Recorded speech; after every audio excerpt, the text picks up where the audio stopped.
Je vous salue et profite de l'occasion pour vous exprimer toute ma satisfaction d'être parmi vous pour le démarrage de ce programme ô combien important pour la réalisation de l'agenda 2050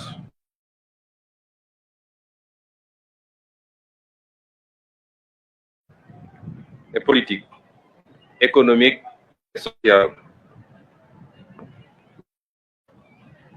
Permettez-moi de réitérer mes vœux à l'endroit de la communauté chrétienne et de la communauté musulmane pour le carême et le ramadan qui, cette fois encore, sont célébrés dans la communion, puisqu'elles se chevauchent, nous donnant une nouvelle occasion de puiser dans nos intarissables richesses sociales et culturelles de partage, de prière et de communion. Mesdames, Messieurs, les membres de mon gouvernement et moi-même magnifions cette cérémonie qui consacre d'une part le lancement officiel du programme d'appui aux acteurs de l'économie sociale et solidaire et d'autre part le lancement des coopératives productives solidaires représentant de véritables leviers d'appui au développement des terroirs au Sénégal. Cette nouvelle ambition repose sur notre conviction forte que l'économie sociale et solidaire constitue une excellente opportunité de développer nos terroirs.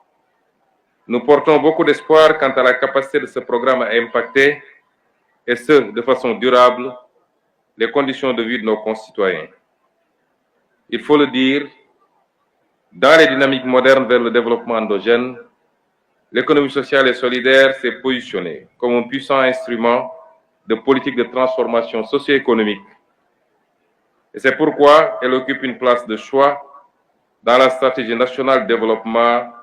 2025-2029. Parce que cette approche a fait des résultats dans le monde. Parce que les données de terrain et les retours d'expérience le montrent,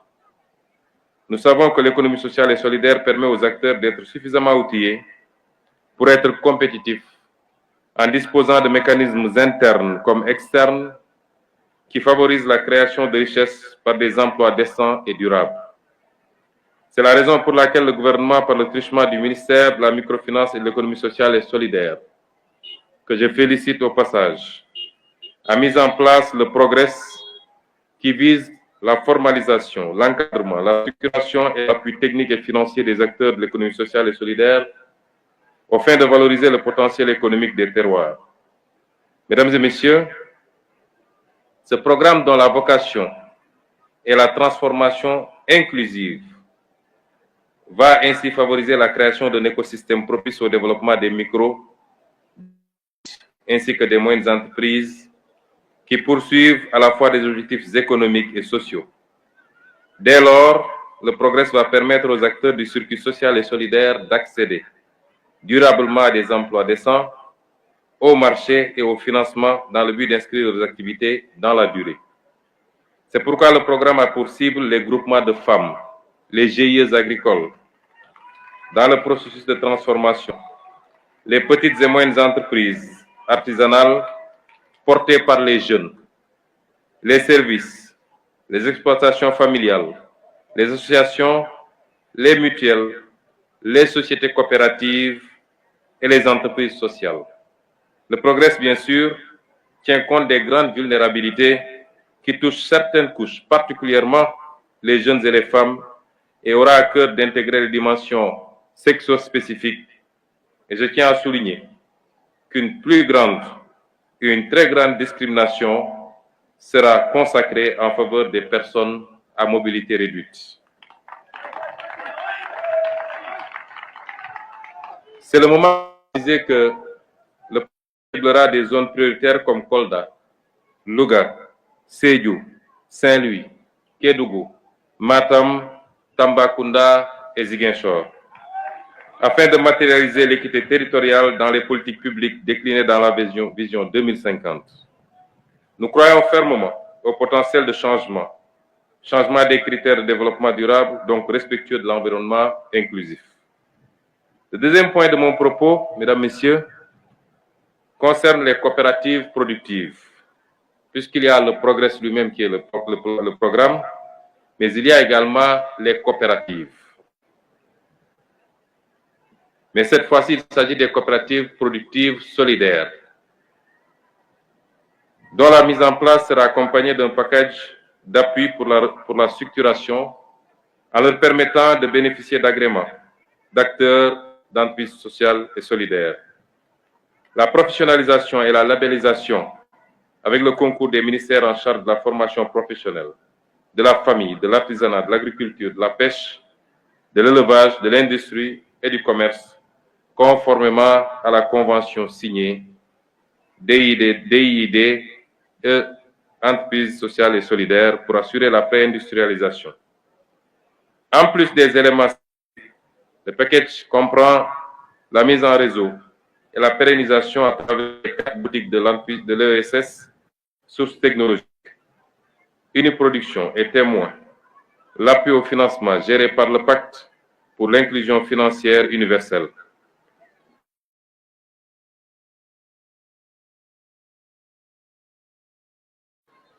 De même que l'appui en matériel d'exploitateurs de l'économie sociale et solidaire. Enfin, le package d'accompagnement comprend la mise en place d'un fonds de mutualisation solidaire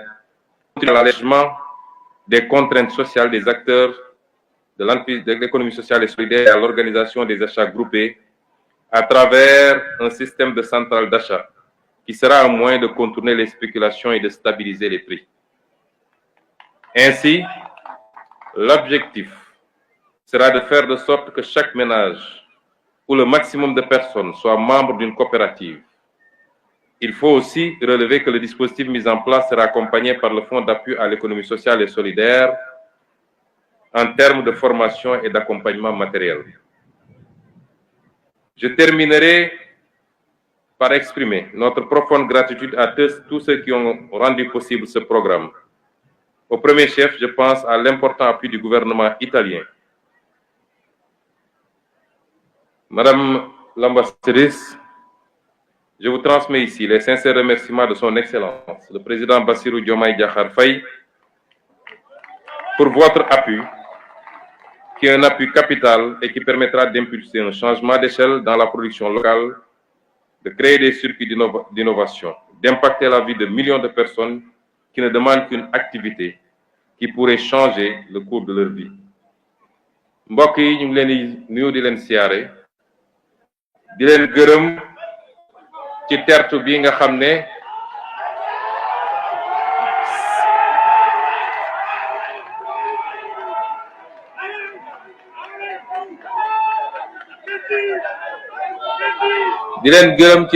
nga xam ne seral na suñu xol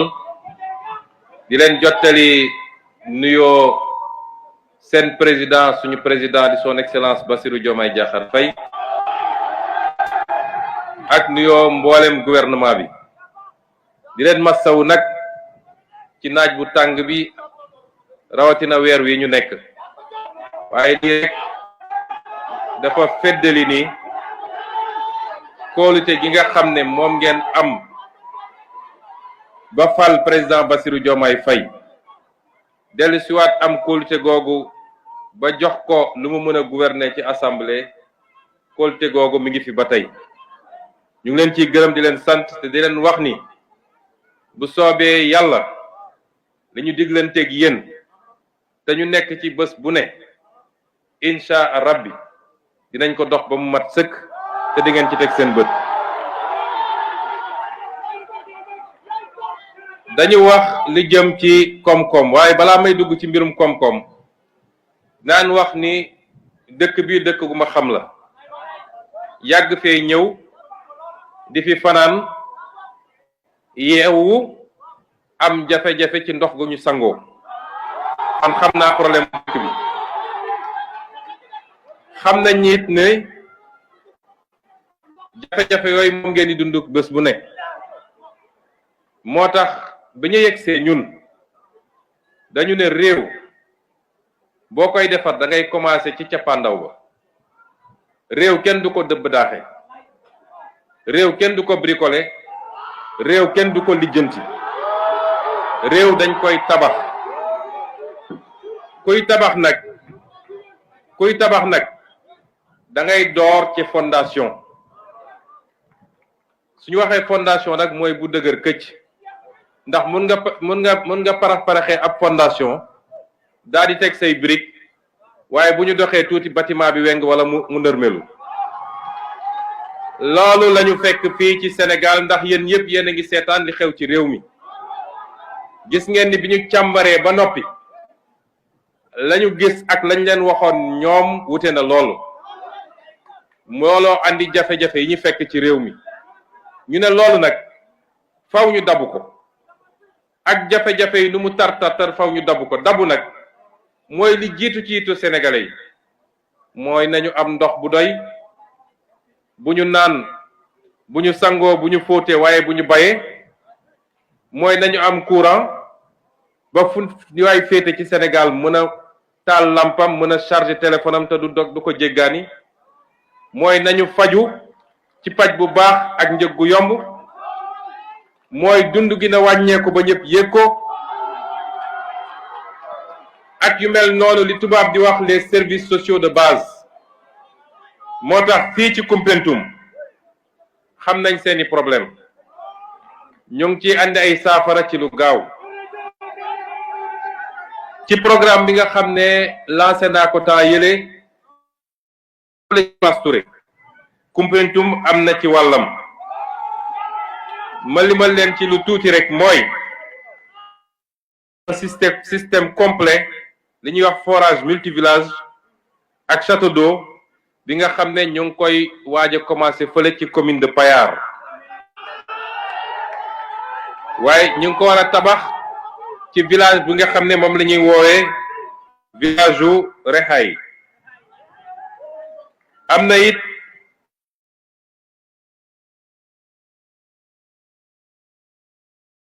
benn forage bu mag F1 boo fa anticiper rek waaye fii ci Koumpentoum ci lu dul yàgg léegi di ngeen gis tabax fi ñaareelu forage boobu muy wax nga xam ne war naa mën a régler problème mu ndoxu Koumpentoum am na forage u renforcement bi nga xam ne ñoo ngi koy tabax dëkk bi ñuy wax Lofé ci commune de Koutiagay am na château d'eau bi ñu war a def Fass Ndimbelaan commune de Bamba Thialène am na château d'eau bi nga xam ne ñi ngi ko war a def ci dëkk bu ñuy wax Kaba commune de Kahen am na château d'eau bi nga xam ne ñi ngi ko war a def ci Sam Ngayeen ci commune de Bamba Thialène am na forage bu ànd ak château d'eau bi nga xam ne moom la ñu war a def ci commune de Bamba Thialène ñu tekki ni ci li ñuy wooyee phase 2 projet de mobilisation des JO de Niandia Bolon bi nga xam ne Promoren moo koy def moom le président Bassirou Diomaye Faye ñi inauguré fan yi rek ci Koungheul ñu ne ci programme boobu dina toucher juróom benn commune bu département bi ci li jëm ci mbay mi ak ci napp gi ndax fii mun nañ fi def pisciculture ak yeneen xam ngeen département de Koumpentoum département la boo xam ne capacité am ak potentiel bi fi nekk néew na mu am ci département Sénégal loolu moo waroon ci année 70 yi président Senghor bi mu gisee ni bassin arachidier bi fi amoon ak sécheresse bi amoon ci année 70 yi bassin arachidier bi ak appauvrissement des sols dafa mel ni mi ngi essoufflé wu ci la ne dem ci li ñuy tuddee les terres neuves ndax suuf si fi nekk nangu na bari na ñu ne kon nañu fexe ba convaincre ay population ñii jóge booru Diourbel ñii jóge booru Bambey ñii jóge booru feneen ak feneen ñooñu la ñu ne nañu ñëw occuper terres yi ñu jàppale leen pour ñu liggéey rawatina ci mbay mi lii problème bi rek mooy dañoo yeggaliwuloon liggéey boobu nit ñi ñëw nañu ñi ngi fi ba léegi waaye li ñu leen waroon a gunge ci aménager terre yi def forage yi andi ndox mi loolu moo fi manqué woon loolu nag le président Bassirou Diomaye Faye fas yéene en tout cas jox ndigal sama gouvernement pour ñu liggéey ci ba am ci résultat yoo xam ne naam ñu ngi koy def pour waa département Koumpentoum waaye ñu ngi koy def it pour Sénégal ndax liñ fi war a liggéey bu meññee li mu war a meññee Sénégal yépp a ciy gis boppam parce que autosuffisance dañu bëgg a am. ma yokk ci ni am na ay dëkk yoo xam ne fi mu ne nii am nañu ay problème équipement ak forage wala forage yu nga xam ne dafa panne dëkk bu mel ni Lombul Makaan defe naa ñi ngi jël pompe bi fi mu toll nii pour changer ko dëkk bi ñuy wax Njàmbur Koundiaw Souaré ak Ndungu Siin ñoom ñëpp ñu ngi ministre de l'hydraulique mi ngi ciy taxaw pour ñu régler problème yooyu ci ni mu gën a gaawee te gëm naa ni ci diir bu gàtt ndox dina fa am ba mat sëkk incha allah lii nag dama ko wax rek ndax li ñu lancé fii tey dañ ko fi lancé rek symboliquement waaye programme boo xam ne Sénégal yépp la concerné dama ne réew kenn du ko dëbadaaxe dañ koy tabax booy tabax réew nag lay tabax réew dëgg-dëgg mooy koom nag tekkiwul nga dem leb xaalis bu bari ne maa ngi tabax ay immeuble Dakar maa ngi tabax ay stade koom mooy boo utee xaalis muy liy jóge ci réew mi ci seen lempo gi ngeen di fay wala li ngay dem lebi wala liñ lay dimbalee nga yóbbu ko fu ñuy defee production mooy bay mooy càmm mooy napp ak lépp lu niroog loolu foofu ngay yóbbu alal gi daal di def nag luy désenclaver zone yooyu ba lañ fa meññal mën koo transformer foofu wala ñu mën koo yóbbu facilement mu dem ci yeneen dëkk yi loolu mooy suñu gis-gis loolu mooy suñu programme waaye programme boobu pour mu doxit il faut ñu organiser nit ñi ci liggéey loolu mooy économie sociale et solidaire économie sociale et solidaire li ko wuteeg économie tout court mooy soo jëlee économie ñu ko foofu nit ñi lañ ciy ut mooy jiital nu may fexe ba am bénéfice bu mag a mag ki lay abal xaalis yitteem mooy nu muy def ba fayeku la teg ci taux d'intérêt bu rëy ki nga xam ne moo lay ñëw jox matériel nu muy def mooy yitteem mooy nu muy def ba teg ci marge bu rëy parce que moom poosam la xalaat waaye soo ci yokkee social et solidaire mooy li ko njëkk a jóg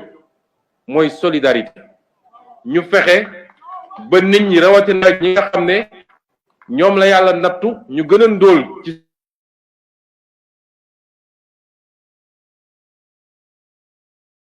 société bi boo xam ne di njëg bu seerul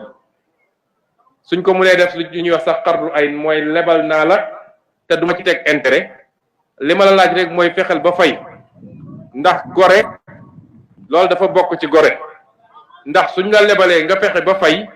loolu mooy tax ñu mën a lebal sa moroom ëllëg moom it mu dem ñu ne soo koy jox matériel di nga ko jox ci anam boo xam ne du cher wala di nga ko subventionné matériel bi état bi def ci dooleem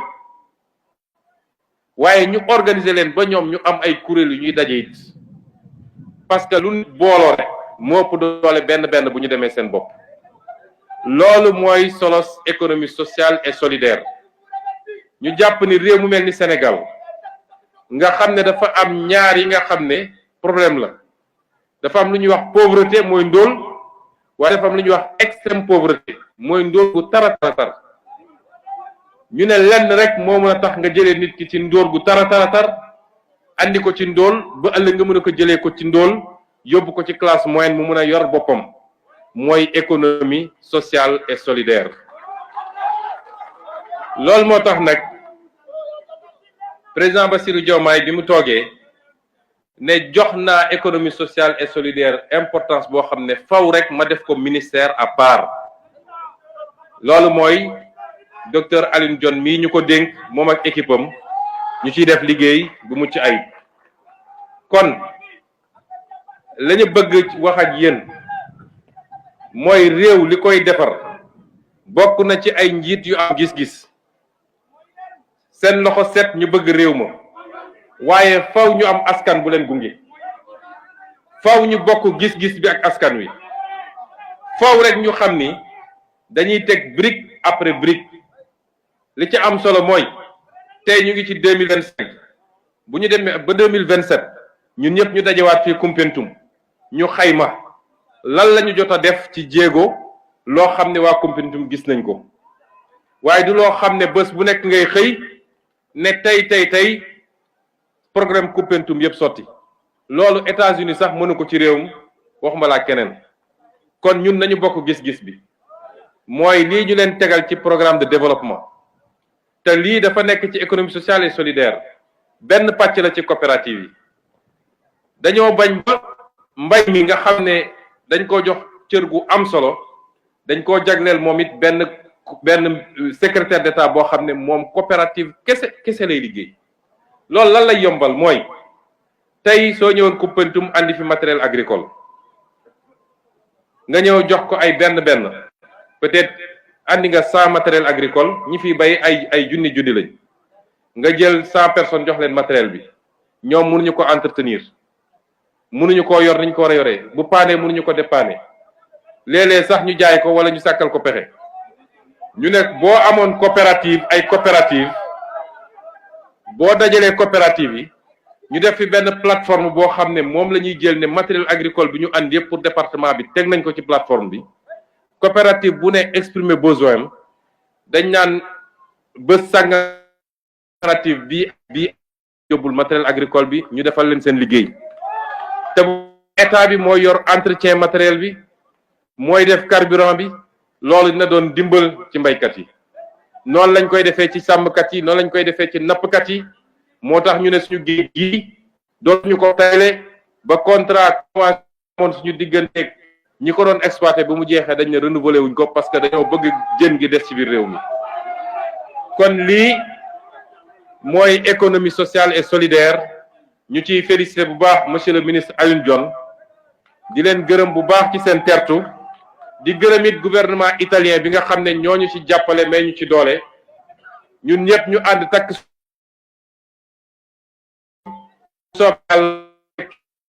ba ñu seen bopp